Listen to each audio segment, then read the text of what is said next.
How many Bitcoin did you sell? That was over 10,000. Could have been like 12, 13,000. We have Pizza Day. And what you did also, for some reason it's less known. You were the first person to sell Bitcoin and set a price for it. You also mined a whole bunch of Bitcoin on your laptop, about 50-ish thousand, 55,000. I was a computer science student when I found Bitcoin in 2009. When you Googled for Bitcoin, they were like less than 10 results. It took some time to read the white paper and understand it. Emailed Satoshi to offer my help. So we're living in crazy times. The White House Bitcoin Strategic Reserve, something I wouldn't have imagined in 2009. Bitcoin is hope. It's a shining beacon of hope in the darkness. OG Martti Malmi, welcome. Thank you. Did I say your name correctly? It's fine. Tell me, correct me. How would I say it normally? We say Martti Malmi in Finland. Often I'm just Martin to foreigners. It's easier. You're Finnish, your culture, your heritage, your ethnicity is Finnish? Yeah, but I don't look Finnish at all, so people often speak English to me in Helsinki, and that's kind of funny, or Finnair flight attendants. So they assume that you don't speak Finnish? Yeah, like Finnish people are like soft features, blonde and blue-eyed. Oh, okay. A lot of people, you're a very low-key person, like unless someone is looking for you, it's very difficult to find you on the timeline. Like you're not a prolific poster, you're not a prolific I'm kind of an extreme introvert, even for a Finn.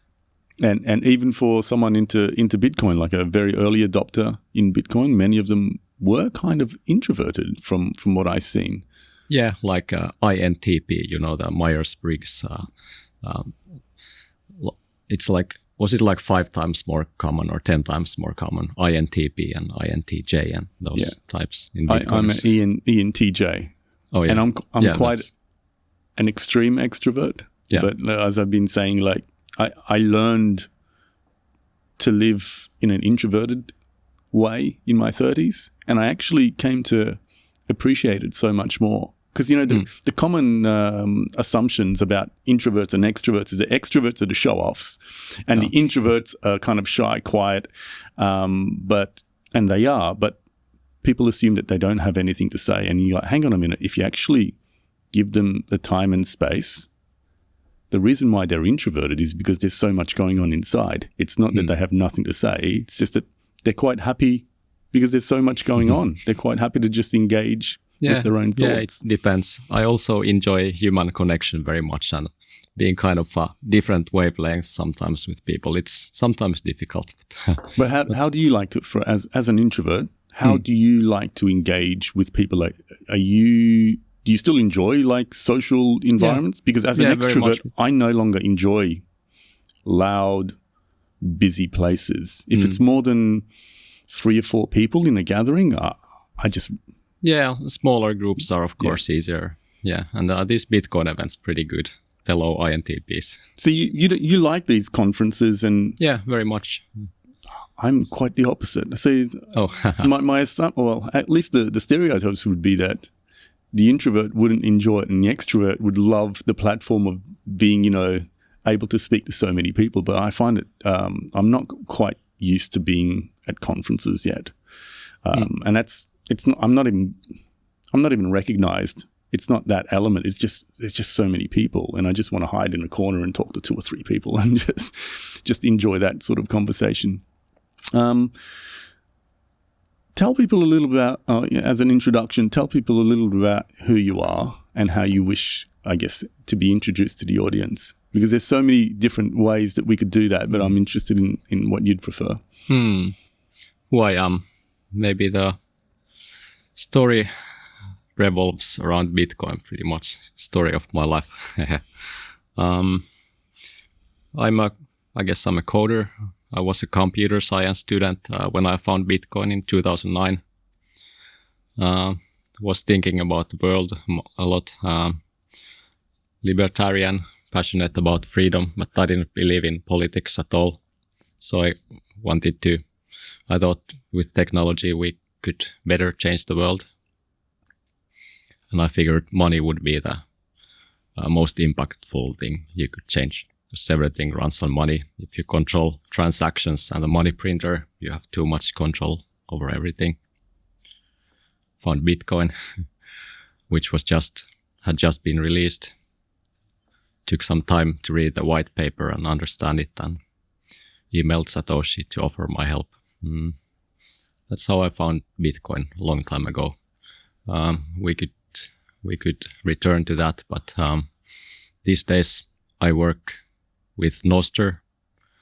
It's like Bitcoin is freedom of money and Nostr is freedom of everything else. So it's a permissionless like publishing system, not just for social media, but you could build all kinds of social apps on top of it. And the thing is, it's permissionless. So accounts are just public keys that you can generate at will. Looking for a secure, trusted way to buy, sell, and hold Bitcoin? Gemini has been leading the way since 2014.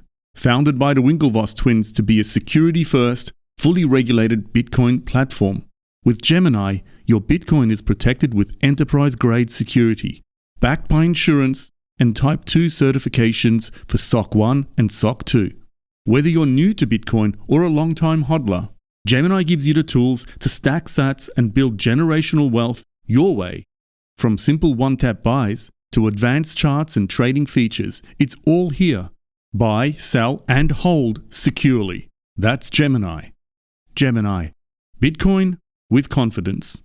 Need cash without selling your Bitcoin? With DeBiFi, you borrow against your Bitcoin, non-custodial, multi-sig escrow, and you keep your keys. No banks, no selling. Just institutional grade liquidity with terms up to 2 years and APRs as low as 9%. All transactions are signed using private keys on your own device. Using a 3 of 4 multi-sig setup, 3 out of 4 keys must approve every transaction, giving you control, transparency, and peace of mind. Whether you're a hodler, miner, small business, or treasury team, DeBiFi gives you the cash you need now without giving up your Bitcoin upside or triggering a taxable event. Get liquidity, keep exposure, and stay secure. That's DeBiFi. DeBiFi, your Bitcoin, your money. It's interesting that from such an early age, because you were 22 when you discovered Bitcoin, or around about 21, 22, right? 2009, so I was actually 20 years. 20. So 20. even younger. Yeah. I remember myself at 20. I was just trying to figure out how to make my way in life. But you'd already sort of developed an affinity with, not politics in and of itself, but at least a yearning for freedom from an ideological perspective that had you interested in this general area. How did you develop that affinity for, libertarianism, for example, from such an early age? Why was that an interest for you at such an age? That's a good question. Maybe it's just personality and something that people grow up with. I don't think we choose our political leanings. They're just natural to us. I guess, it's just personality. I don't think there's anything specific in my life that would have pushed me that way. I think people in East Europe, they have a history with socialism, so that might be a factor for many of those people. You didn't feel that? You didn't have that sense when you were growing up, though? That was a factor really. Driving you? Yeah, just a bit rebellious and freedom-minded personality or mindset. And you were able to pinpoint that money would be an avenue to pursue that freedom. What made you identify that as perhaps the path towards, pushing freedom technology? I don't know. I guess I explored some other ideas like how could we do a decentralized Uber or something, but then I figured we need to pay for it somehow. For that you need decentralized money. Do you remember your first impressions when you came across the idea of Bitcoin? I think I found these other alternative currencies like e-gold and Pecunix and stuff, but they were all centralized, not real solutions. Bitcoin just seemed to tick all the boxes. It was so when you Googled for Bitcoin, they were less than 10 results, and it was quite fascinating. reading the white paper. It had been written by some guy named Satoshi Nakamoto. I used to watch anime and study Japanese and stuff. I'm a bit familiar with Japanese culture, but then I noticed the writing was so perfect that it might not be a native Japanese person. But I didn't care too much.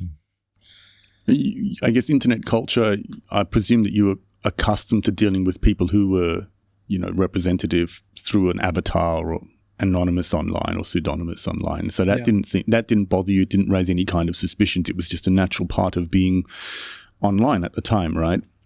But in terms of what you read in the white paper, you said it ticked all the boxes. Did you, before reading the white paper, did you have a defined set of criteria, or was it just that as you read it, it just hit all the right things? It checked all the right boxes that you had an intuition for but hadn't really defined? Yeah, I think I was looking for something fully peer-to-peer and decentralized. I guess I was familiar with BitTorrent, and the entire pirate movement, political movement, and I was a bit of a fan of the Pirate Bay and their defiance. So okay, let's just take a moment, because the BitTorrents, that's almost like 20 years ago, like almost, right? When, from the peak, yeah. So perhaps a lot of people who have come of age since then didn't really grow up in the era of that. Can you just give us a little bit of a rundown of what people were doing with BitTorrents and why they were so popular? Yeah, I think the earliest file sharing stuff was a bit different, like Direct Connect++ and Napster. There were many of these clients, but then maybe Torrent proved to be the most efficient way to share, especially large files. And a very large part of all internet traffic was BitTorrent at one point.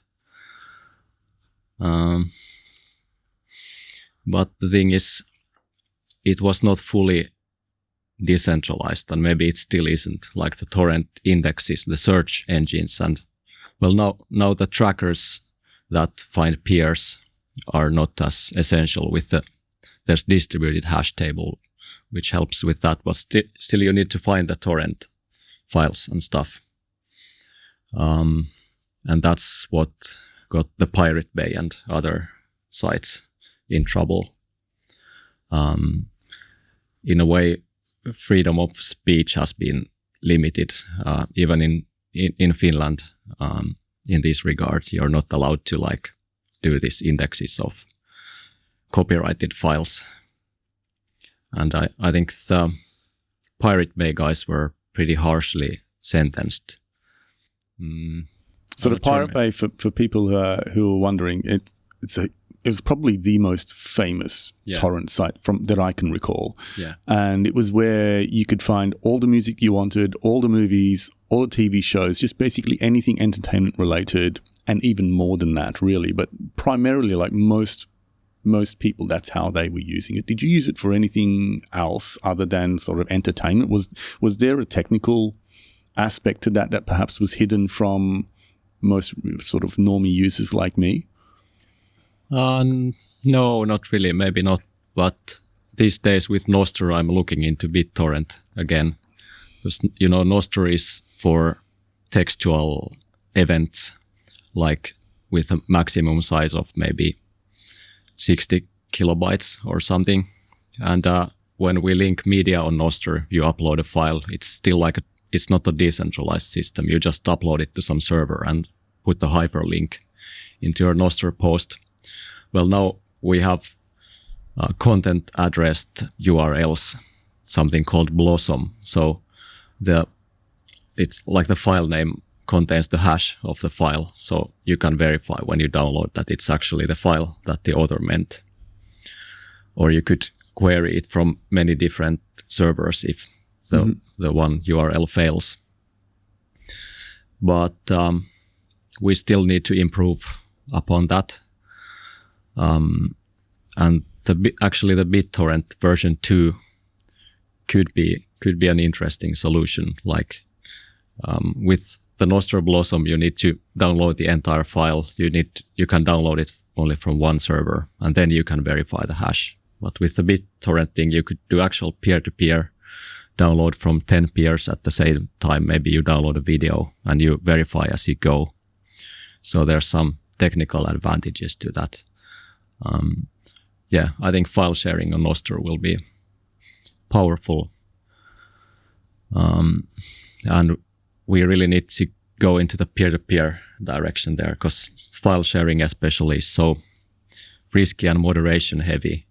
You don't want to be just hosting random junk. I think people are maybe gonna be connecting to their like trusted social circle. We could be connecting to each other's laptops and phones, which already have storage, and you're paying for storage and bandwidth, so you don't need to pay any extra for file storage. So we've mentioned Nostr a couple of times. That's one of your pursuits at the moment. Can we just give an explanation of what Nostr is? I've got an account on there. I'm not a heavy user. I've stopped for various reasons, but there is a strong community and a growing community of Bitcoiners, particularly from the technical community. They've really taken to Nostr as a platform for engagement and dialogue. Can we just explain what Nostr is? What is it based off? Does it have anything to do with Bitcoin and how? Like, you know what I mean? Like, I know it as a social media platform, but it's more than that. It's a protocol that has a social media platform built upon it, and I access it through. I think is it the Primal? Primal is it's application. Maybe the most popular client for Nostr. Okay, so could you just give us a sort of a layman's explanation of what it is, not a technical one. I know you're passionate about technical, but just so people watching can understand and relate to what Nostr is, and then we can talk about some of the possibilities on top of that. Yeah. Well, community-wise, it's very much a Bitcoin thing. Because the fundamentals are similar. So Nostr accounts are basically public keys, just like Bitcoin wallets. You don't need a service provider. You sign everything you write with your public key, and it can be verified independently. So you don't have to trust Elon Musk's word for authenticating users. You don't need domain names and SSL certificates and all that. And so it's permissionless. Anyone can create a public-private key, an account, right?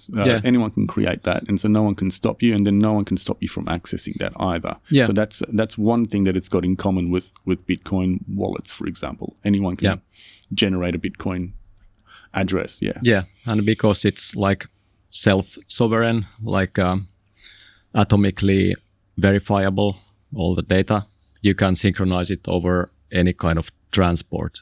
Typically, it's WebSockets in the web browser or your mobile phone. But it could be like direct Wi-Fi, Bluetooth, ham radio, anything. Like Jack Dorsey's BitChat app, which is fairly popular in this. You can find other users in this. Is that not related to Nostr as well, or is it something different? It's a bit related. Okay. Actually, the basic messaging doesn't use Nostr, like the Bluetooth messaging. But when you continue the chat afterwards, like when you're not locally connected, it goes through Nostr. But I think Nostr clients could and should use similar local synchronization. It makes it so much more powerful in situations where the internet is censored or not available. Think of maybe demonstration or large gathering, something. Can we use Bitcoin as an analog to explain the structure of Nostr? So, for example, we know in Bitcoin, like the data lives in the node. You can download the data onto your node. Is there a similar kind of structure for, like, where does the data live for Nostr? Well, unlike Bitcoin, on Nostr, there's no consensus. There's no global state. You can never there's no like full synchronization with the whole world, and we wouldn't even want that because there's so much data and not everything's relevant to everyone. Unlike in a monetary ledger. Mm-hmm. So in Nostr, typically there are these servers or relays that people connect to. Usually clients would connect to multiple, like maybe 5 or 10 relays. And they would maybe broadcast to all of them. Some relays might be paid. You might pay for subscription, pay for them to store your content. Some might be free. So, for example, if you pay for one, they're generating revenue, so they're incentivized to provide a better level of service to then be more reliable, faster, less latency, etc. The free ones, okay, it's more accessible to more people, but perhaps you don't get quite the same level of service with your information. Because when I first started, I just connected to all the free ones. Yeah. And then I'm like, well, sometimes it's lagging, sometimes, you know, I think I only connected to like 4 or 5. And so it's clearly not enough. I think I had to connect to so many more. But when you're connected to one paid one, it was just that one paid one was better than all the 5 free ones, for example, because they were incentivized to provide a better service. Yeah. So yeah, I just wanted to add that. Thanks. Yeah, yeah. But I do hope we get more into the peer-to-peer direction, where we would have like kind of full node clients in your pocket, which have a large and efficient database of Nostr data. Maybe you could even incentivize it with eCash. Like the same goes for BitTorrent. Actually, it would be cool to have incentive for hosting and sharing data, paid with something like Cashu. So I'm just wondering how the protocol decides which data you see, which posts you see. I'm just thinking about it from a social media point of view. Yep. Is it that you will be relayed all the relevant data and information from the accounts that you follow, and only those? Yeah, so that's completely up to the client application, what they want to display. And that's what makes Nostr powerful. You can choose your own client and your own customized feeds. Typically, the easiest option is just to show a timeline of posts from the accounts you follow. Then some clients, like Iris, which I develop, use social graph or web of trust. So they might, for example, on Iris, there's an adventure feed which displays posts from your entire social graph, like extended social graph, like the people you follow, the people they follow, and so on. And it also has mute list sharing. So if someone's followed by 1 people in your network but muted by 3 people, you probably want to automatically hide them. So it's almost like an application specific, I'm going to say algorithm. It may not be the perfect analogy. It is an algorithm, yeah. But you can always customize and turn off or change the parameters of these filters. So when Jack was still at Twitter, which is X now, he made the comment, and I think he'd already decided to leave at this point, but he made the comment that he wished Twitter was more based on protocol rather than algorithm, and one that each person could just adjust their own settings about what they could see rather than having a centralized algorithm that served the entire network. It sounds like for Nostr, you have a greater level of granularity and control, first of all, in the choice of application that you use to access the information that you need, whatever that application is, whether it's a social media application or anything else that is using Nostr. And then within those apps, they have a greater ability to then customize or give you the option to customize what you see within those parameters as well. So it sounds like what he envisioned or what he wished Twitter had from the outset is starting to be a vision borne out on Nostr as well. Would you agree with that? Yeah, so it seems. And Jack's been a major supporter of Nostr. I guess he's joining Nostr in late 2022 was one event that really got it growing. Actually, that's when I joined Nostr development as well. So I had been actually working on my Iris client for a few years already, but on a different kind of stack. but it was very similar idea. Accounts would be just public keys. So I was actually about to quit developing it and get a real job because it wasn't growing as much as I had wished. But then Nostr happened, and I was able to port it onto Nostr very quickly because of the similarity, and it just got so meaningful and so many users, and I'm so glad it happened. Why did you stop working on Bitcoin? I needed a real job as well. 2011 or so. And I was a junior developer. I was no Satoshi, and well, the main reason is actually already in 2010 I got my first kind of real job, and so I had less time for contributions after that. So because you were from a professional point of view, you were extremely young when you discovered Bitcoin. So like you barely, I don't think you'd graduated yet. And so you hadn't really had the experience that a lot of people get to develop, or certainly me. I've had two separate careers before I discovered Bitcoin and became immersed in Bitcoin. But you discovered it as you were just making your way in your professional life as well. And so I guess, did you feel a yearning for like, I need to actually go and develop some other skills as well that can help my pursuit of Bitcoin or other projects like Nostr that you're now working on? Did you feel that you hadn't quite developed those skills yet? Or have you been building for so long that, because a lot of technical people start in their early teens building things on the side. So I'm curious, like, how did you feel at that point as a professional? Did you feel like you had enough exposure to building things in a technical realm? Or did you feel like, no, I need to actually work in commercial environments to acquire those skills? Yeah. I guess I actually never graduated. I just wanted to find a job. I would rather use my time solving real world problems than imaginary problems on the courses. It was more about just needing a real job and financial side. Bitcoin was not a real job back then. Maybe I could have worked with Mt. Gox or something in 2011. And then I also saw that Bitcoin developer community was growing, and there were lots of like more experienced devs than I was, who had more to contribute maybe. When did the developer grants start that made it viable for people to dedicate themselves to Bitcoin development?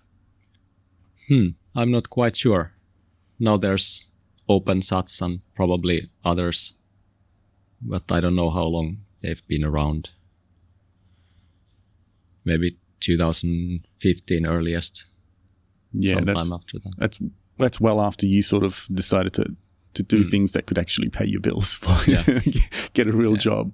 Yeah, and that's unfortunately also when I needed to sell the most of my remaining Bitcoin stash. I want to talk about that because it's been a topic of contention. I guess it has been for quite some time, but the community more or less had sort of settled on what would be a development path for Bitcoin as a consensus that, store of value would come first and then means of exchange. But what's really important is what you did and also what Laszlo did, the pizza day. We don't have apartment day, but we have pizza day, right? So you famously sold, I'm trying to remember how many Bitcoin did you sell to buy that apartment?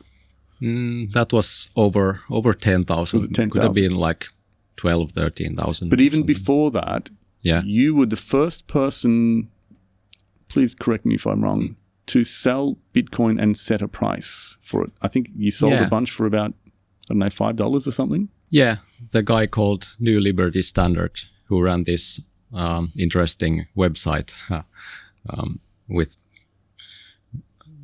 where he was buying and selling Bitcoin.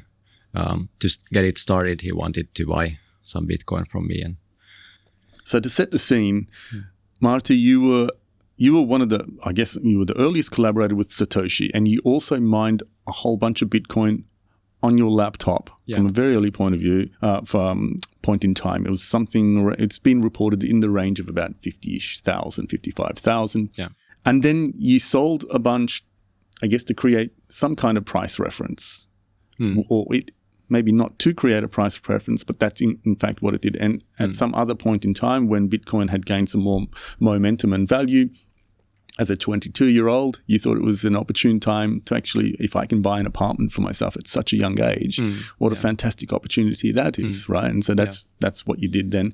A lot of people seem to look back on Laszlo, and I guess, they don't know your story as well. Maybe they should, as a kind of thing that should be looked back upon as with regret. And I can understand from a financial point of view, but from my point of view, I'm so grateful that there were people like you who did that because it helped kickstart and gain momentum for Bitcoin. So what Laszlo did, I think that's like a legendary thing. And what you did also, for some reason, it's less celebrated or less known. I guess an apartment has less meme power than two pizzas, right? Yeah. But I guess. It was also, I think, a legendary move to kickstart Bitcoin's sort of value in a commercial sense. How do you look back on that decision to sell your Bitcoin for an apartment? Do you still have the apartment? Is my first question, and then we can cover the rest. I don't have that exact same apartment, but actually in the neighboring house I do have a larger place, family place. Nice. Yeah, I wasn't intending to sell all. I intended to sell like half or a bit more. But then I was unemployed for a while. Finding a new job took longer than expected. So had to sell, unfortunately, the most of the remaining stash that I had. Well, since then I bought some again, kept some of my savings in Bitcoin. That's been nice. Maybe it's kind of a fail being in Bitcoin for such a long time and not being not being more rich. But maybe that was not the point. I don't think it was. Yeah. Like, I read a quote from you that it's more important to be part of something that's much larger than you. And that's exactly how I feel. I mean, obviously I've had the opportunity. It's cliched because, Michael Saylor has said it so many times that Bitcoin has given hope to so many people, including me. It's given me a renewed sense of direction, hope. It's added prosperity. I'm not a rich guy, but I'm richer than I was before I started. And it's given me the opportunity to build a business that I didn't have before. And I didn't have that direction as well.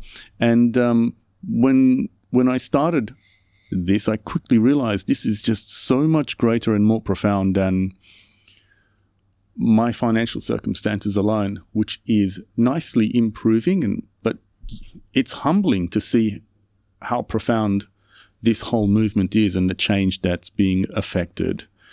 That I do agree with your comment that it's really important to be part of something that's greater than yourself. Yes, absolutely. It's humbling. It gives you some perspective, and I think it adds so much value to purpose beyond just accumulating wealth, which we're going to do anyway if we're productive enough in society, right? It's not whether you have $1 billion or a few million and be a part of something. Does that matter too much? I'm not sure it does, to be honest. Yeah, and it's not too late to keep stacking sats. It's not too late. Do you still feel like we're early? So you were almost a day one, right? Like I don't know. After Satoshi sent that email to the what do you call it again? To the newsletter list, the mailer, mailing list, cyberpunks. Yeah, that mailing list. So how long after that did you get in touch with him? I think it was end of April that year. So it was a bit later. Like I don't know when was it announced, January or something. Something like that. January, when I think it was launched in January, but as in like the protocol was launched in January. Yeah, the white paper was the before previous that. year. Yeah, I can't remember the date for the white paper, but it might have been like a month or two earlier or something like that. And so, do you still feel like we are early? Yeah, I do. Such a small percentage of global wealth is still in Bitcoin, and I think it will be more. Like, for instance, real estate, which is often just a store of value protection from inflation.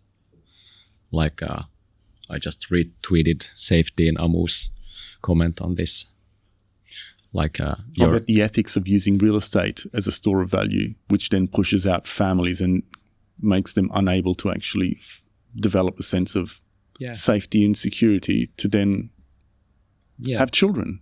Yeah, absolutely. And maybe some of the fiat architecture also somehow comes from the fiat money and how it affects the real estate market.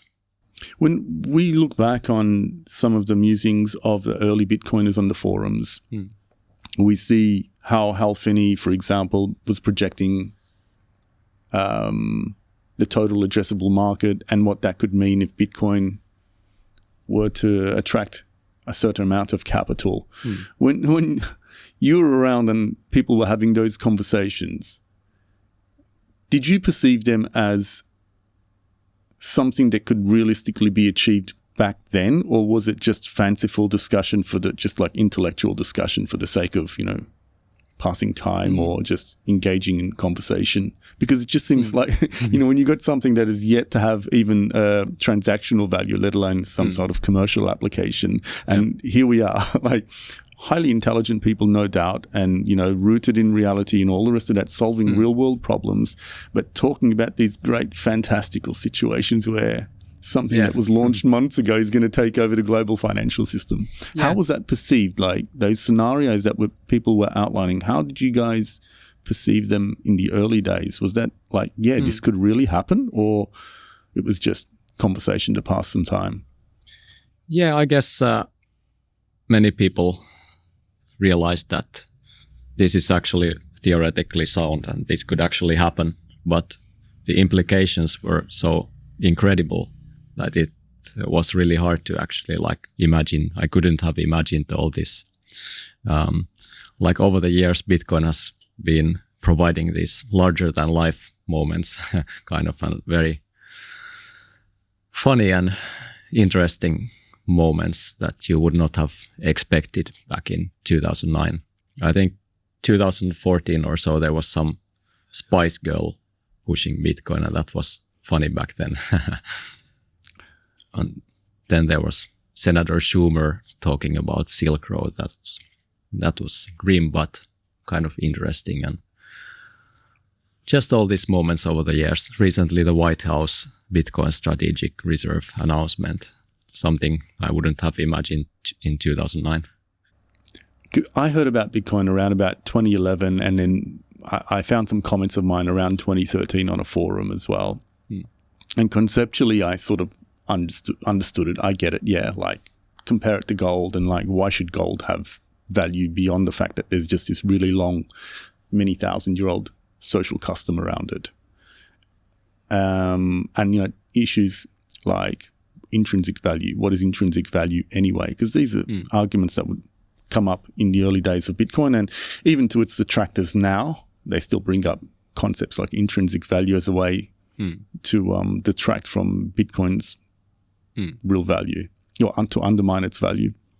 But I never did make an allocation, because as much as I thought it could be possible, I just looked at it as like, oh yeah, it's another one of these sort of projects. Because I had a background in payments. I'd worked in banking up until that point. And I just thought, oh yeah, it's just another one of these sort of electronic cash type projects, and didn't really look further into it until many, many years later. And even in 2020, I just got into Bitcoin as a trade to start with, and I was just watching it daily. And I'm like, you know what? I should get involved in the community somehow. And that's how I got involved. But like, what distinguished Bitcoin for you when you came across it the first time, that made you, what seems like very quickly, understand that, oh, this is kind of different from what's come before it? Was it upon reading the white paper, or was it through conversations with other people who were also sort of thinking, yeah, this is kind of different? there was not much Bitcoin community or anyone to talk about it.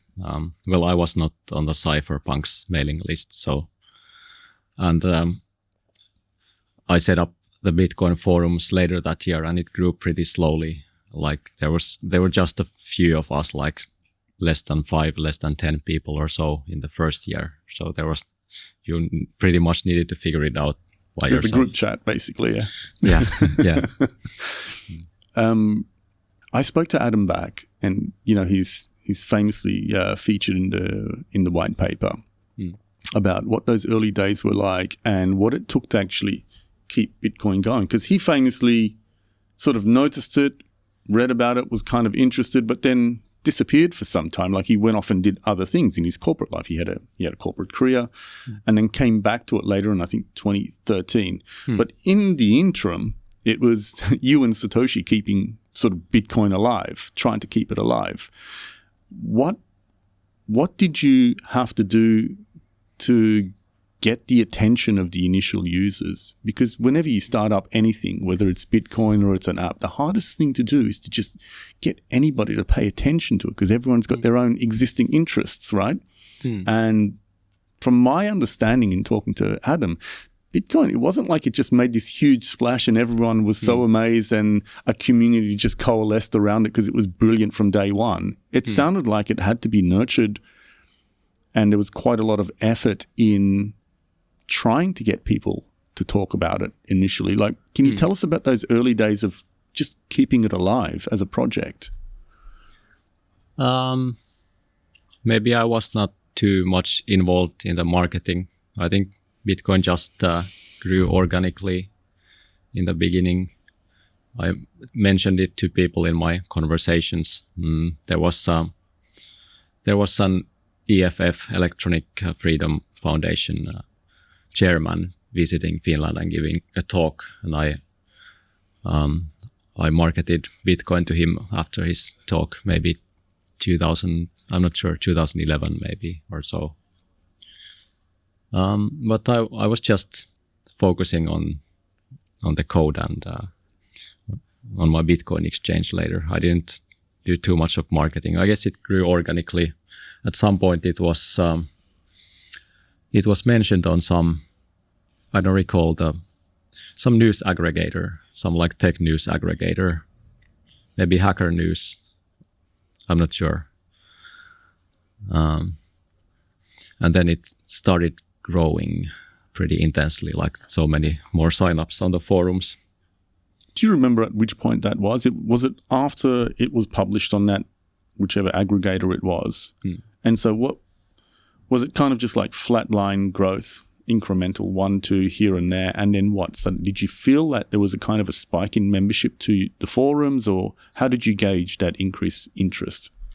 Yeah, there were some of these kind of media events or some these larger inflows of people at times. You could see the user counts on the Bitcoin forum grow, and at one point we had an IRC channel, and you would see more people there. And suddenly you were unable to read all the new forum posts. Really? That would have been quite a moment, actually. You feel like you've actually got a community, a thriving community, when you can't spend the time to read all the contributions. And perhaps, I guess a key indicator would be when you started getting a lot of junk contributions as well. It's like, we discussed that months ago. Like we've solved for that, or we've discussed that, it's irrelevant.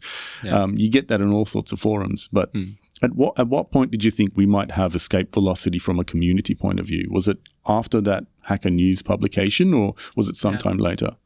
Yeah, I think that was such a moment. Then there was WikiLeaks. We kicked the hornet's nest, and the swarm was headed towards us, like Satoshi said. And then there was Silk Road, I guess. When was WikiLeaks, and when was Silk Road that really took off? Do you remember the dates, or the years? It doesn't have to be dates, but WikiLeaks, I guess 2011, before Satoshi left. Yeah, and WikiLeaks one was around about the same time, and not long after. Not so- WikiLeaks, excuse me. Silk Road. Silk Road, excuse me, yeah. Silk Road could have been, I don't quite recall, could have been 2011, 12, 13. Because Silk Road was the first product market fit for Bitcoin, wasn't it? It did a lot of things. It gave it a commercial purpose. Yeah. It was a means of exchange immediately. Yes. At what point did people start thinking about Bitcoin as a store of value, do you think? Because initially it was, most of the use cases were for Silk Road. I don't know that people were really using it. I know WikiLeaks had the donations as well. Means of exchange as well in terms of supporting an organization. But at what point did that flip more towards store of value? Do you recall a moment where you think, I think the consensus is shifting towards store of value more than means of exchange? Well, I guess GPU miners appeared maybe 2010. Lots of my normie friends were mining Bitcoins in their student dorm. A GPU miner is what you would do on a laptop or a desktop or something. Yeah. Yeah. And then came the ASICs, the application-specific Bitcoin integrated circuits, like the efficient Bitcoin miners that we have today also. I guess it emerged as a number go up technology around that time. Maybe not like philosophically a store of value thing, but many people just saw the value going up and held on to their coins or didn't. I guess at that point, I would speculate that they just saw that as a function of adoption in and of itself, rather than how we're looking at it now as something that's going to suck out the monetary premium from the entire asset base of wealth, which is an interesting thing. So I can already see like a gradual development. As someone sort of missed out on the early years of Bitcoin, I can almost see that transformation, the evolution of the narrative as well, from like, let's just find a way to use it, to then just number go up and there's an incredible speculative bubble. Was it in 2011, 12, 13? Where there were just fantastic gains, where Bitcoin was just finding its way to product market fit. And that adoption alone drove that. And then we started seeing through probably like 15, 16, 17, where you just saw, that wasn't a one-off. It sort of validated the fact that it wasn't a bubble. Bubble rises like a souffle, once pops and it's all over. Yeah. But the second time that happens, you start to get some sort of validation, some staying power, sort of anti-fragility, to use a term that's been popularized. But I found that notion, once I understood it, applied to Bitcoin, was really quite a profound thing for me, because I did see that Bitcoin gradually got stronger out of every sort of catastrophic event, every kind of attack, every bear market, which, I consider that a kind of sort of catastrophic event, because it invites a lot of speculation about the durability of Bitcoin. So the first time it happened, it's like, well, is this over? That's and the second time you're like, well, this happened again. Like first time it could be a fluke. It could be a fluke and it could just be all over. Yeah. But it just kept persisting, and that really caught my attention. That, without really having an ideological bent. So I'm not really libertarian. I respect, various principles of most ideologies, political ideologies, but I don't really have a political ideology. And then when I started seeing that, I'm like, there's really something here. And it was only when I got into Bitcoin that I started, I think, understanding how I was miseducated. I've got a generalist business degree, and I majored in finance, unfortunately, because everything they taught me, like about the structure of our financial institutions and industries, it's just wrong. And they taught us nothing about money, virtually nothing. And so it was almost like a miseducation. But once I got into Bitcoin and I was exposed to a deeper analysis of finance, it's like, it made sense. Yeah, it made sense. All these years I've been waiting for like the housing market to crash. And when I put that together with like the demographic skewed towards boomers and the fact that their retirements had to be funded somehow. And the way governments did it was like, well, if you've got savings, buy a house and we'll pump the housing market. And then you can use the housing market to pay for your retirement. That's essentially what we've seen, right? Yeah. And when you look at who's in power, it's basically baby boomers. They're not going to rug pull themselves by collapsing the asset market. That's when it made sense to me. I was losing my mind up until that point. It was like, how? Because I was always taught that housing market would have like corrections every 7, 8, 9 years, maybe 10 years at the most. And in Australia, it just never came because that's where I grew up. It just never came. And I saved up money. And I'm like, when is this going to happen? It just wasn't happening. Yeah. And everyone who kept buying at the top was just rewarded with higher and higher prices. I'm like, this is insane. I just couldn't make any sense of it. And it was only maybe 10 years later that I started understanding it. It's just... Yeah, it's so good that Bitcoin has made many people for the first time think about these things. What is money, where it comes from, and how it affects our whole economy and culture. Is there much discussion in Finland about the nature of inflation? No, not really. Only maybe in the Bitcoin community. We're having BTC Hell, Bitcoin Hell Helsinki event for the first time next week. It's going to be the largest Nordic Bitcoin conference to date. And we have some orange pilling to do. Like in Denmark, Norway and Sweden, they've been quite anti-Bitcoin in regulation and just the general attitude towards Bitcoin. But Finland hasn't caught up with that yet. So we still have our chance to push to orange pill and push the Bitcoin narrative. Well, in my lifetime, I don't think I have seen as much discussion about inflation as we did in the last 5 years since the COVID period. So at least that's been, fertile ground for orange pilling a lot of people, at least opening them up to asking the question. And then it gives us the opportunity to at least have that conversation with some people, and how do you approach orange pilling someone in a conversation? I'm not great at that, maybe. Maybe just ask questions and make them answer the questions. Where does money come from and how does it work and such. I focus on writing code, not on orange pilling. Yeah, that's fair enough. I think in the Bitcoin space, we need some kind of framework for that, because when I've seen examples of people trying to orange pill, it's typically a demonstration of look how much I know, rather than let me understand what your pain points are so I can relate them to Bitcoin and why it can potentially solve your problems. And I think someone who's really good at sales or relationship building, a business dev or whatever, someone who understands the process of persuasion, I think we could really do with someone to put together like a masterclass for us all to understand that process a little bit better. I tend not to try to orange pill unless people have an existing curiosity.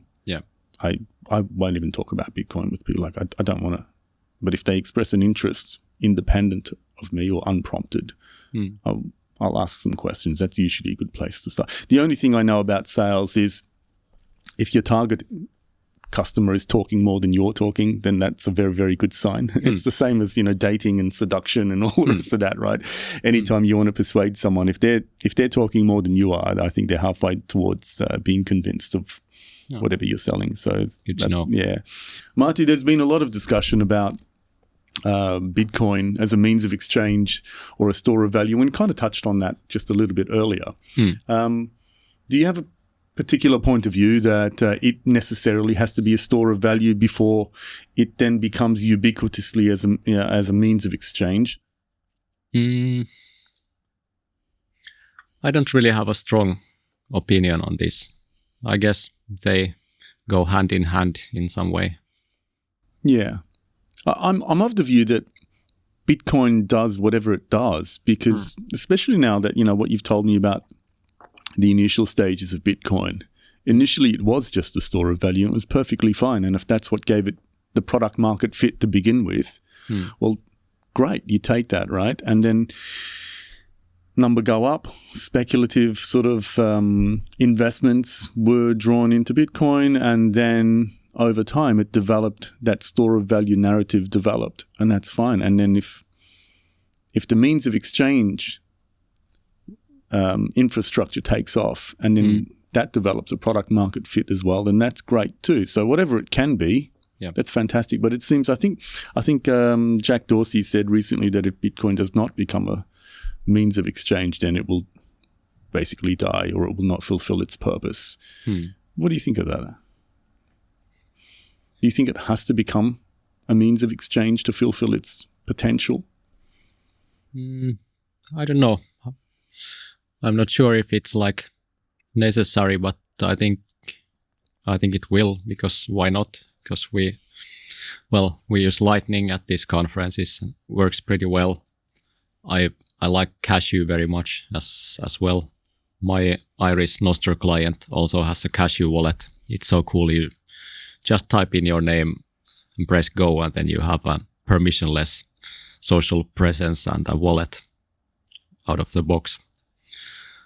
Pretty cool. And it's, like Cashu is like asynchronous Lightning. Bit like custodial Lightning, but better. You don't need identifiable accounts. It's just tokens that you move. Well, they say it's paper Bitcoin, and I guess that's true in some way. So there's counterparty risk. So maybe you should mitigate that somehow, like keep multiple mints or something. Personally, I've never run a Lightning node. Maybe I should. I'm not quite sure really how that's gonna play out. With Lightning, I think one problem is you need to be connected all the time, which is not the case for Cashu. It's pretty cool how you can make Cashu transactions offline and then settle them later. And I use Apple Pay a lot. It's just so convenient. Just press a button and NFC. I hope we could do something similar with Cashu, and maybe we will one day. Apple just doesn't like opening up their APIs. The ecosystem. We are kind of beholden to two companies, really. It's what Google and Apple will permit on there. But I think there was a ruling recently that they had to open up their app.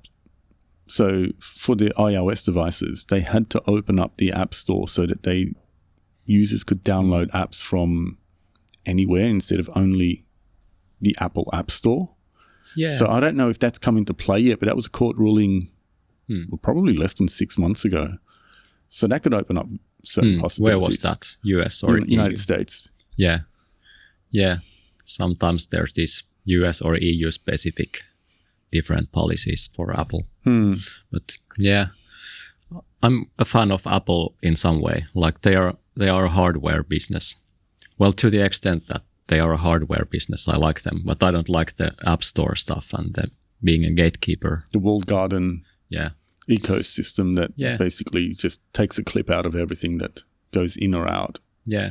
I think they've also been mandated, I have to double check this, to allow third-party payment as well, so that not everything goes through the Apple payment processing.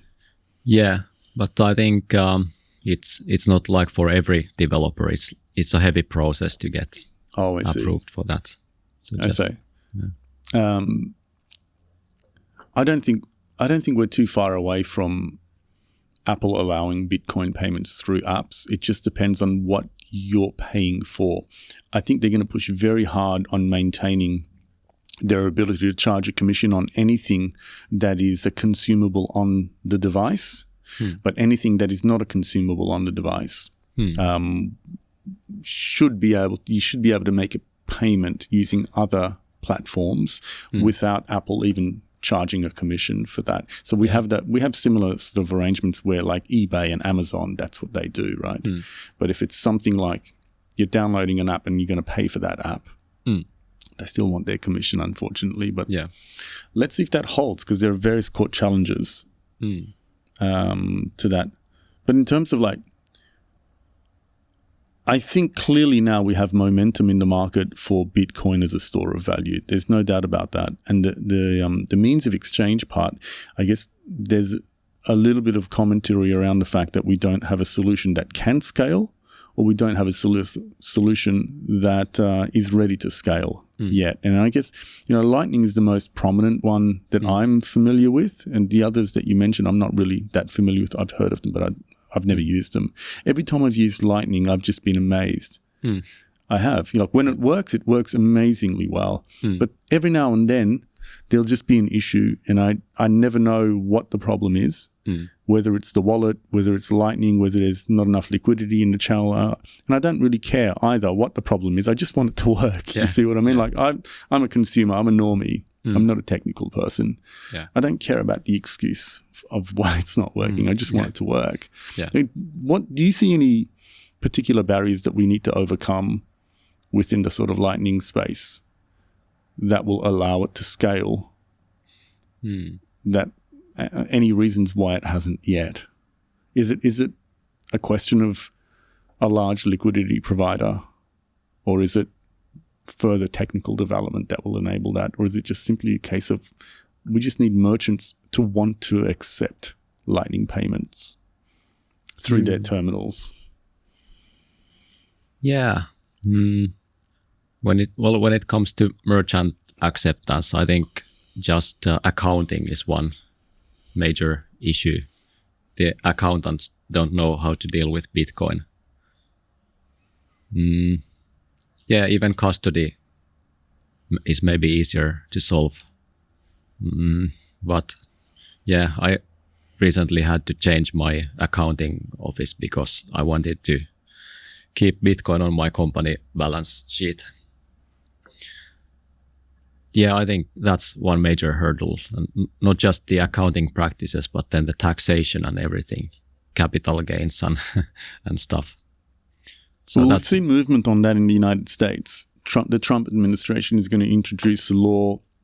I don't know if it's by executive order or they're trying to get congressional support to pass a law that would say anything under a certain amount of value. I think it might be $500-$600. It's just tax-free. That any transaction that's made. And so you can already see some loopholes there. But for the customer, but for the merchant, it doesn't help very much.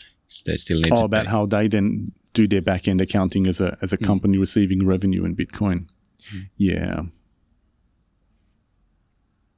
You think that's much more of a barrier, I guess, from a merchant acceptance point of view? Yeah. But we still don't have enough people who even want to spend Bitcoin, and there's a growing norm around Bitcoin that you shouldn't even spend it. Well, some people are like adamant you must spend it, and others are like you do not spend or you do not sell your Bitcoin. Like, Saylor is famous for saying that.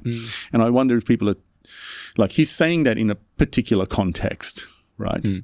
And I wonder if people are taking that out of context to fit their narratives.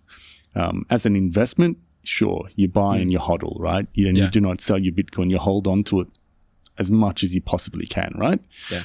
And you've learned, that lesson better than anybody, right? But I guess that's quite separate from if you're living on a Bitcoin standard. Like I lived on a Bitcoin standard all the way through the bear market till now. And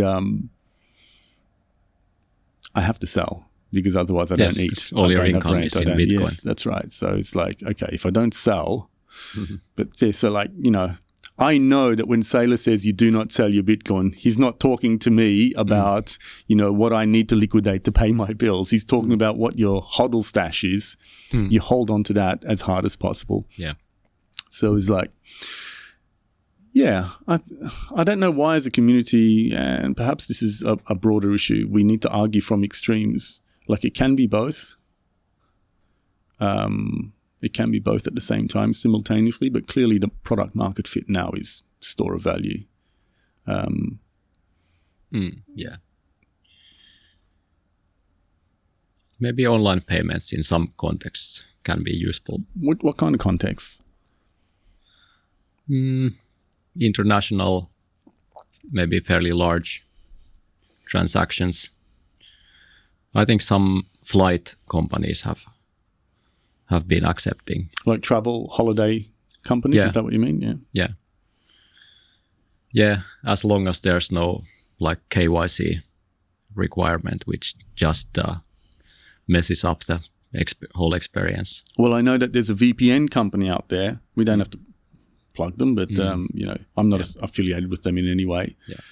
Not only is there no KYC, but there's no account creation either. Yeah, that's perfect. And so it's like incredible. And I've never used a VPN before. I've never bought one and used one. And it's actually, I think, the highest value digital product you can buy, because what it does over and beyond just providing you with internet privacy, just the amount of content that you suddenly gain access to. Yeah. So and for like $5 a month, that's incredible value. And it's probably the highest value product you can buy. Yeah. For the cost. I don't know of anything else that costs barely $5 that unlocks so much value and gives you online privacy at the same time. But yeah, that was a fantastic experience of, buying the product. You get this sort of serial number that's essentially your account, but you offer no details whatsoever, and you pay without any kind of KYC, no account creation, nothing. And it was a beautiful experience to pay with Bitcoin like that. I don't see any reason why we can't have more international commerce like that, especially online. Yeah. That's how all online services should be, I think, the experience. No accounts, no email addresses. You just pay with Lightning and that's it. Yeah. I guess the only thing is like putting my marketer's hat on. I want the ability to retain that relationship with the customer. Of course, like this VPN company has, but maybe that's because of the nature of their product. They do not want to know who I am. Otherwise, that sort of defeats the purpose of having the privacy in the first place. Well, having a Nostr account is the second best option. Okay, so how would we tie that together? You have a Nostr account. Use a Nostr account as a means of maintaining a customer relationship. Yeah, you could send direct private messages on Nostr rather than email and use it for authentication if needed. Do you think Nostr can be a better form of email? Yeah, is that absolutely. Possible? Yeah. How could that happen? Well, first of all, Nostr doesn't require a service provider. You can use whatever client, whatever relays you want. You're not logged into Gmail or something. And there's like encryption and security built in, unlike for email. Email is inherently like plain text. There's some things like PGP on top of email, but no one uses it and it can be always turned off. I guess people are using WhatsApp and Signal these days. I think even those are better than email in many regards. You can have disappearing messages and stuff, but still you're tied to a WhatsApp account or Signal account and phone number and all that. That's where Nostr can do better. We can be like Signal, but better. At these conferences, I'm paying stuff using Iris Cashu wallet, and I'm connecting with people, following them on Iris. And I want to be able to also like do groups and private messages securely on Nostr. That's what we are working on. I'm fascinated because I think email is terrible. I like the idea of email, but the execution of email, I think it's absolutely terrible. First of all, like, I don't want people emailing me if I have not made a connection with them. And so that if we can have the ability to do that, is like, it's only permission-based ability to inbox me. Yep. And I can grant that permission and revoke that permission. It's not enough for me to ascribe it as junk mail, because then I still see it in my junk. I have to check my junk mail in case it's got a false positive in there, right? And I don't want to see people in my junk mail if I've already blocked them, for example. Is that something that's possible to do with Nostr if it was used in the capacity of email? Yeah, absolutely. So because Nostr is permissionless, you could generate bots and spam as much as you want. So filtering and curating the content the clients show is kind of an essential thing, and every client client needs to figure out some solution to this. How could we do that? Could it be just the client could say, if you're not on a permitted list to inbox me, it just gets filtered out and it's never seen. It's never even allowed to hit. Yeah, basically that's how it goes. Like I was talking about the Iris social graph filtering, you would do the same for the private messages as well. The sender needs to be socially connected to the graph. Or maybe you could have an arrangement where if someone completely unconnected or even anonymous wants to connect with you, they could pay some relay with Lightning.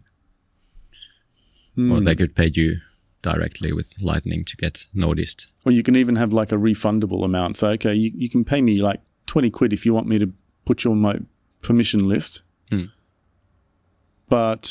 if I allow you, you get that refund.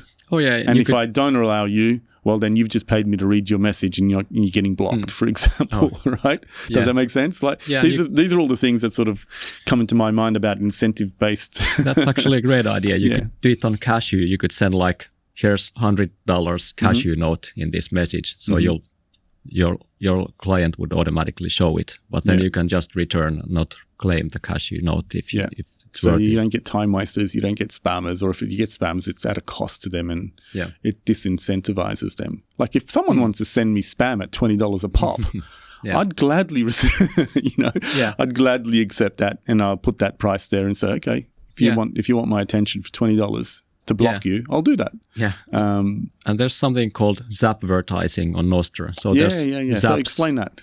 Zaps, which are basically Lightning tips or Cashu tips on Nostr. People are sending these tips for content that people post on Nostr.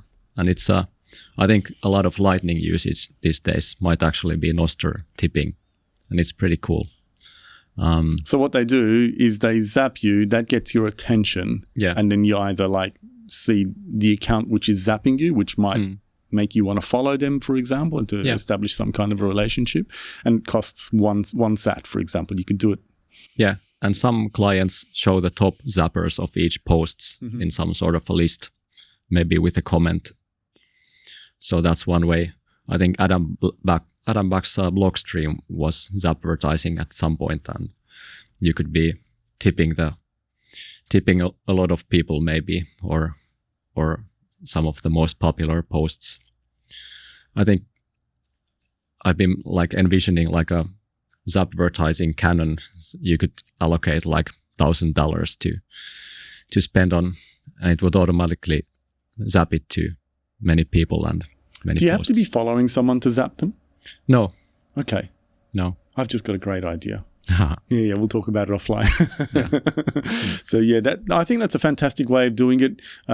There's a lot of goodwill when someone zaps you because first of all, you're demonstrating use of Lightning. Yep. You're giving them some kind of value. Like when I was posting quite heavily on Nostr as a new user, just to get one sat, it was such a thrill. Yes. It's not the money. It's not the Bitcoin. It really isn't. It's just the use of the technology to demonstrate what's possible that just got me so excited. And like, okay, there were some people who actually tipped me quite a bit, like, oh, thank you very much. I wasn't expecting that. But just as exciting was like someone just sending one sat and just the possibility of sending 1/100 millionth of a Bitcoin. I think like legacy social media is never gonna have it. They have the KYC and all the other problems. You don't think they would ever do that? I don't know. Like, I guess because receiving money, you don't need to have someone. Do you need to have someone's KYC to receive money as a donation? I mean, the platform would have to do the KYC. Yeah. I just think if someone, for example, if someone just wants to read an article I've written, why do I need their KYC, for example? Like if a VPN doesn't need my ID, right? Yeah, of course. Like why does the New York Times, why would they need that? If you have something like X wallet where you can deposit money or they are a payment processor X, then they need to do the KYC. Of course, on Lightning and Nostr, we don't need to do that. Yeah, yeah. Can you attach a message to a zap? Yes, you can. Really? Do most clients accept a message with a zap or not? I think most do. And zaps are kind of an interesting funding model for Nostr clients, I think, as well, because clients could be taking like maybe 1% of each Zap, even if it's like a donation that is configured on by default, and you could disable if you want. But it's kind of a perfect alignment of incentives between users and developers, like total opposite to the ad-funded model of legacy media. Yeah. I think there's a lot of opportunity with Zaps. I'm kind of disappointed that it wasn't implemented on X, because it's such a quick win. And I know they want to, it's a commercial platform, they want to make money, but it's such a beautiful way of rewarding people you follow. It's so simple. It's really easy to implement. Like there's no real technical barrier to doing it, right? Like Damus had it is it Damus? How you say it? The app is no longer functional, but they had it in the early days of Nostr, and it's still the early days. But yeah, I think App Store has kind of killed them. Yeah, but you can still enable Zaps somehow in Damus. There's some. I think I've still got it installed on my phone, but I've used Primal now. How does Primal get around? So what was Damus doing that? Because I can't see any major difference in their functionality, but one was basically killed on the App Store, and the other one seems to be functioning just fine on the App Store. Like App Stores just suck. Arbitrary, yeah. Yeah, it does seem a bit arbitrary. And Iris, the client that I'm developing, it's a browser-based, web-based client, iris.to. And you can save it to your home screen on your mobile phone as a progressive web app. So it shows up just like any app. Yeah. So you get around the App Store limitation. Of course, it's not a native app, so it doesn't have all the same capabilities, like I cannot use Bluetooth or something. Okay.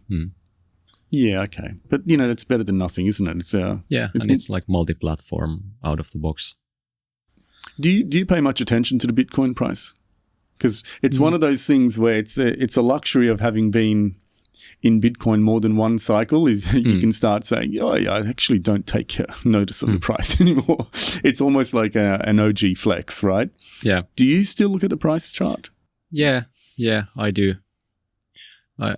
I'm not much into trading, but I used to have even actually a long position in Bitcoin on one exchange.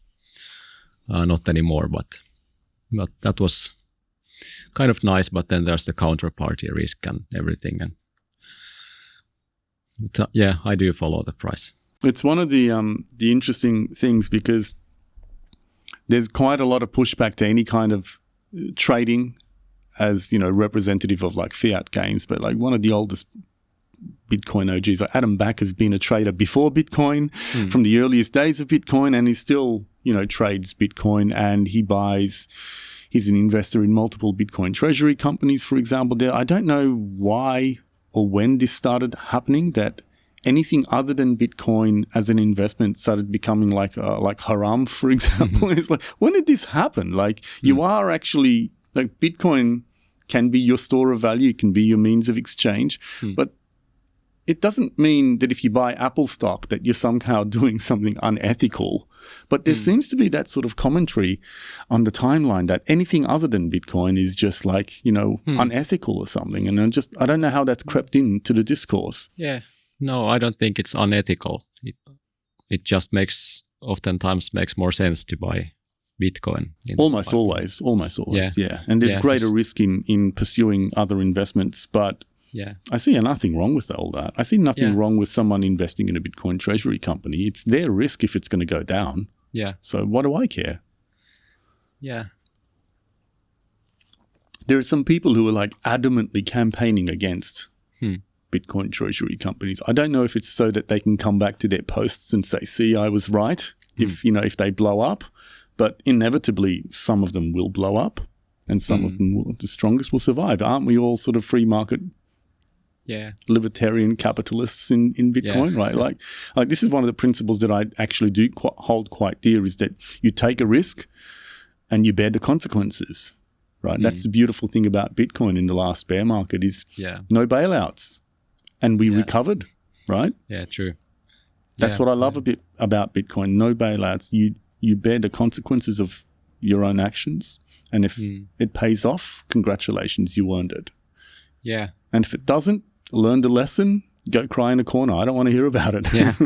Yeah, maybe it's a bit worrisome that like Coinbase is the custodian of so much of this stuff. I kind of agree with that. Well, And, it's not anything against Coinbase.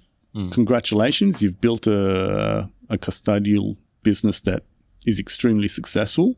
But from a systemic risk point of view, I'd be extremely concerned about that. Yeah. Do you see many alternative rivals to that to sort of at least disperse that concentration? Do you know much about the custodial market and services? I have no idea how they do it, but I imagine they could have like company multisigs or whatever. Yeah. Must be solutions out Well, there. whatever it is, they've convinced enough institutional investors to put tens of billions of dollars there, perhaps even hundreds of billions, right? They hold almost all of them ETFs. I don't know if they do sailors. I think Sailor might use some combination of institutional custodians. But congratulations to them. They've built a thriving, successful custodial business. It's not against them, but systemically it seems like an unhealthy concentration. Yeah. Yeah. We should have learned from Mt. Gox. Yeah. And I wonder whether or not ETFs, in their rush to get approved, I think there was some signaling from the SEC that Coinbase would be an acceptable custodian, and then they all rushed to amend their applications one after the other to then list Coinbase as a custodian in order to not miss the sort of the starting line race for mass approval, because they were all approved at one time. And I wonder whether or not that concentration was just coincidence at that time, and they're doing a pretty good job, it seems. But I do wonder whether or not it would be better for us all if that changed. Was there anything else you wanted to talk about, I should say? Well, Bitcoin is hope. It's a shining beacon of hope in the darkness, as well as Nostr, I would say. So we're living in pretty crazy times, I think, with Bitcoin, Nostr, LLMs. We could make such a great freedom stack on those fundamentals, but then there's all these dystopian developments going on everywhere in the world, like the enshittification of the internet, erosion of privacy, and this like authoritarian tendencies everywhere in the world. I guess especially in the UK and EU lately. I guess Australia as well, Germany. Everywhere. I think what they used to tell us that only authoritarian regimes would do is being enacted in many of the countries that used to espouse sort of freedom, democracy, and those sorts of values. And they're using things like terrorism, the protection of children from pedophiles and whatever as a pretext. Because, of course, you can do all of those things without restricting our freedoms. So it's unclear to me, other than just tightening that ratchet on our freedoms and securities and freedoms and privacies and our rights, what the whole purpose of this is, like, other than controlling the population. And so it seems to me like as the economies of these countries are worsening with their debt spirals, it seems to me like they're just preparing for something. Because we're on the brink of a point of no return when it comes to like debt to GDP ratios, and our industries are collapsing and falling behind some of the what we used to call the developing world. China's leading many industries now, right? The Middle East is like, they're building the future there too, like with all their oil money. They've smartened up in the way they're building some new cities and new projects. Every time I look online, I see something absolutely mind-blowing that China has developed, whether it's research, commercial applications, industrial production, AI, robotics, like cutting-edge industries. I'm just blown away by that. And I think, well, are we all preparing for some kind of societal or economic collapse, and this is what they're instituting so that they can mitigate some of the social unrest. Yeah. I don't know. It does worry me, though. Yeah, it does. It feels kind of like a race, but at least we have a shot with these freedom technologies. I think we do, and thanks to people like you who've, we've been working on a lot of these ideas as well from a technical solution point of view. I think we might have a shot at it too. So at least to counterbalance some of these forces, and to keep our heads above the water. Yeah, and maybe there's hope that governments holding Bitcoin might align their incentives with us, with freedom. Maybe it's not a bad thing that Trump media has 2 billion Bitcoin. Stake in Bitcoin. But I think he'd just as quickly sell if it just sort of doubled. And he goes, well, that's true. 2 billion in profit. That's more than I've made in 40 years in business. Yeah, I think he's mercenary rather than a believer. But maybe so his boys, I think, are into it, but I don't know what their level of conviction is. I think some of the... I wouldn't trust politicians. No, not at all. Martti Malmi? Yes. Thank you so much. It's been a pleasure to talk to you and getting to know you. And if there's anything I could do to help, thank you very much. Surface some of your ideas and give it a push along, I'd be more than happy to help in any way I can. It's been a pleasure. Likewise. Thank you. Thanks.